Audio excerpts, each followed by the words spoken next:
স্বামীকে চেনা।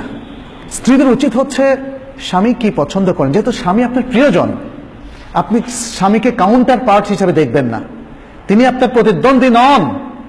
সুখী পরিবারের মধ্যে স্বামী হচ্ছে স্ত্রীর প্রিয়তম ব্যক্তি। অতএব স্বামী কি পছন্দ করেন, স্বামী কি পছন্দ করেন না, এটা স্ত্রীকে জানতে হবে। এখানে ছোট্ট একটা গল্প আপনাদের সামনে বলছি। এই গল্পটা উল্লেখ করেছেন মাজান আল ফুরাইশ। তিনি বলছেন, একজন স্বামী তার বন্ধুকে বলল যে আমি 20 বছর ধরে সংসার করছি, অথচ আমার স্ত্রীর মধ্যে আলহামদুলিল্লাহ এমন কিছু দেখিনি যা আমাকে রাগান্বিত করে। তখন বন্ধু খুব আশ্চর্য হয়ে বলল, কিভাবে এটা সম্ভব, কিভাবে করলে বলো তো দেখি, পুরো ঘটনাটাই আমাকে খুলে বলো।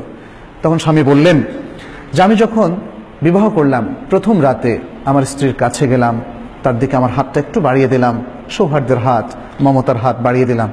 স্ত্রী আমাকে বলল, একটু ওয়েট করুন প্লিজ, আমি আপনাকে কিছু বলবো হে আবা উমাইয়া। আরবরা আবার আবু উমাইয়া মানে কুনিয়াত ধরে কথা বলে, আমাকে একটু কিছু কথা বলার সুযোগ দিন, বলে বলো। তখন স্ত্রী শুরু করলো যেভাবে, যেমন বললো আলহামদুলিল্লাহ ওয়াসসালাতু ওয়াসসালামু আলা রাসূলিল্লাহ, ছোট্ট খুতবা দিয়ে শুরু করলো। বলল আমি আপনার কাছে এমন একজন অপরিচিত মহিলা, আমাদের বিবাহবন্ধন হয়েছে আজকে প্রথমবারের মতো আমাদের সাক্ষাৎ হচ্ছে, সুতরাং এখনো তো পরিচিতি আমাদের ফুল হয়নি, আমি জানি না আপনার কি আখলাক, আমাকে আপনি বলুন যে আপনি কি পছন্দ করেন, তাহলে সেটি আমি করব, আর আমাকে বলুন আপনি কি অপছন্দ করেন, তাহলে সেটি আমি বর্জন করব। এভাবে এতটুকু কথা বলে তিনি কি বললেন, যেটা আমরা খুতবায় বলি, আকুলু কাউলি হাদা ওয়া আস্তাগফিরুল্লাহ লি ওয়া লাক, আমি আমার এই কথাটা আপনার সামনে পেশ করলাম, আর আপনার জন্য আমার জন্য আল্লাহর কাছে আমি ইস্তেগফার করছি। সুবহানাল্লাহ। অনেকে হয়তো বলবেন, আরে এটা তো দেখি ওয়াজ করতেছে বাসর রাতে,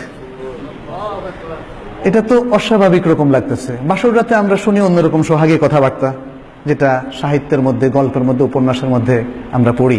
আমি এখানে আমার থেকে অ্যাড করছি, সেটা হলো দেখেন, গল্প উপন্যাস আমাদের চিন্তা চেতনা কালচার পাল্টে দিয়েছে। এই যে মহিলা, অত্যন্ত বিদুষী মহিলা, অত্যন্ত দিনদার মহিলা, সে যে কথাটা বললেন, এটা আমাদের কাছে বলে কেমন ওয়াজ ওয়াজ কথাবার্তা, বিয়ের মধ্যে আবার এগুলো বলে নাকি? কারণ আমরা যে গল্প, সাহিত্য, যে আচার অনুষ্ঠানে অভ্যস্ত হয়েছি, এটা মানুষের তৈরি করা, সেগুলো আমাদের কালচার পরিবর্তন করে দিয়েছে। এই সুন্দর দিনদারি আমাদের থেকে একদম ছিনিয়ে নিয়ে গিয়েছে। মহিলা আজকে এত সুন্দর কথা বললেন। স্ত্রী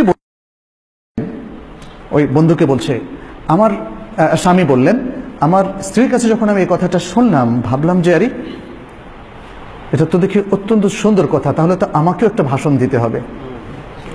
তখন তিনি বললেন, কি বললেন, আলহামদুলিল্লাহ ওয়া উসাল্লি আলা নবী ওয়া আলিহি ওয়া সাল্লাম, সকল প্রশংসা আল্লাহর জন্য এবং নবী সাল্লাল্লাহু আলাইহি ওয়াসাল্লামের উপর সালাতু সালাম। তারপর বললেন, ফাইন্নাকা কুনতা কালামান ইন থাবাত্তি আলাইহি ইয়াকুন লাকা হাযুক, তুমি কিছু সুন্দর কথা বলেছো, যদি তুমি এর উপর স্থির থাকো তাহলে এটা তোমার ভাগ্য। ওয়া ইন তাদঈহি ইয়াকুন হুজ্জাতান আলাইক, আর যদি তুমি এটা দাবি করে থাকো যেটা তুমি পরিপালন করবে না, তাহলে এটা তোমার বিরুদ্ধেই হুজ্জত হিসাবে, দলিল হিসাবে থাকবে। তাহলে জেনে রাখো আমার এই জিনিসগুলো পছন্দ, এই জিনিসগুলো অপছন্দ, আর মনে রেখো আমার যদি কোনো সুন্দর কিছু তুমি পাও, সুন্দর কোনো অভ্যাস, তাহলে সেটা তুমি প্রচার করো, আর যদি খারাপ কিছু দোষ তুমি খুঁজে পাও সেটা তুমি গোপন রেখো। স্ত্রী বললেন এরপরে, আচ্ছা ঠিক আছে, এটা আমি মেনে নিলাম, আমার পরিবার পরিজন যদি আপনার সাথে দেখা করতে আসে, এটা আপনার কাছে কেমন মনে হবে, কেমন ভালোবাসবেন আপনি? বলল যে খুব বেশি জিয়ারত করুক এটা আমি চাই না, মাঝে মাঝে করতে পারে। এরপরে তিনি বললেন, স্ত্রী জিজ্ঞেস করলেন যে আপনার প্রতিবেশীদের মধ্যে আপনার ঘরে কারা কারা আসুক বলে আপনি মনে করেন এবং কাদেরকে আপনি নিষেধ করেন? তখন তিনি বললেন যে আমার প্রতিবেশীদের মধ্যে এরা খুবই সজ্জন ব্যক্তি, এরা আমাদের বাসায় আসতে পারে, আর এরা অসৎ, এরা আমাদের বাসায় আসবে না। এই তারপরে স্বামী তখন তার বন্ধুকে বললেন যে ওই রাতটা ছিল আমার জীবনের সেরা রাত, একটা সুন্দর রাত আমি যাপন করলাম আমার স্ত্রীর সাথে। এরপরে আরেকটা ঘটনা তিনি বললেন যে 1 বছরের মাথায় এভাবে চললো, আমি আমার স্ত্রীকে খুব ভালো স্ত্রী হিসাবে পেয়েছি, এবং তারপর আমার শাশুড়ি একদিন 1 বছরের মাথায় আমি এসে দেখলাম আমার বাসায় আসলেন, আমাকে জিজ্ঞেস করলেন যে তোমার স্ত্রীকে তুমি কেমন পেয়েছো? আমি বললাম অত্যন্ত ভালো স্ত্রী হিসাবে আমি পেয়েছি, যিনি আপনার কন্যা। তারপর আমার শাশুড়ি আমাকে বললেন, হে আবু উমাইয়া, কিছু নসিহত করলেন, দেখো ছেলেরা বা পুরুষেরা তাদের ঘরে তাদের প্রিয়তমা স্ত্রীর কাছে কখনোই অকল্যাণকর কিছু পায় না।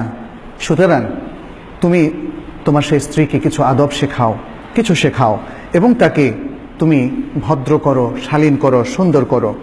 আচ্ছা, এখানে স্বামী তখন বললেন যে আমি আমার স্ত্রীকে সারা জীবনে 20 বছর মধ্যে একবারও খারাপ পাইনি, শুধু একবার মানে কখনোই আমাকে তার সাথে খারাপ আচরণ করতে হয়নি, একবার খারাপ আচরণ করেছে এবং তখন আমি ছিলাম জালেম। সুবহানাল্লাহ। এই হচ্ছে আমাদের মেয়েরা, মুসলিম মেয়েরা।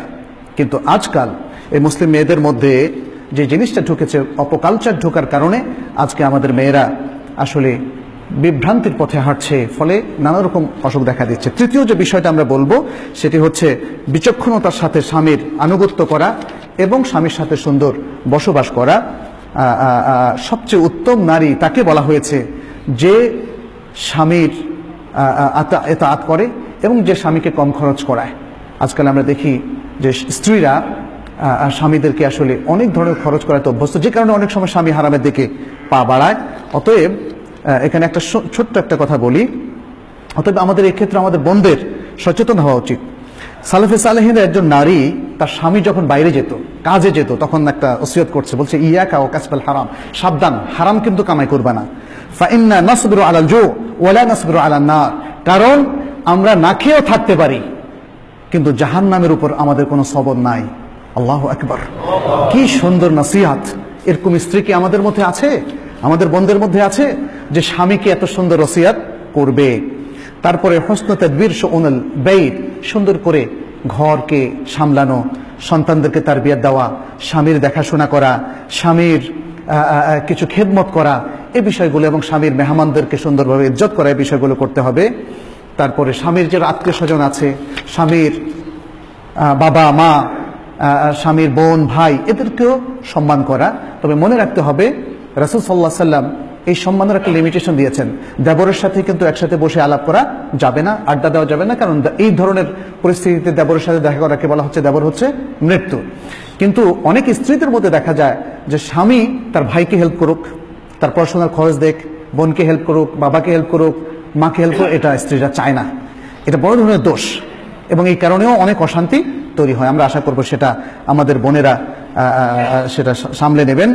এরপর আরেকটি হচ্ছে স্বামীর সবকিছুতে, ভালো মন্দ সবকিছুতে তার সাথে শেয়ার করা, যেভাবে খাদিজা শেয়ার করেছিলেন।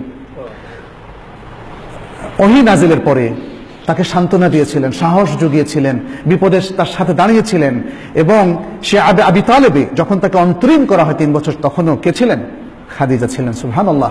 আমাদের স্ত্রীরা এভাবে আমাদের স্বামীদের কাছে যদি দাঁড়ান তাহলে সুন্দর সুখী ফ্যামিলি হতে পারে। স্ত্রী আরেকটা বিষয় হচ্ছে, তিনি স্বামী যখন কোনো ভালো কাজ করেন তিনি স্বামীকে শুকরিয়া দেবেন।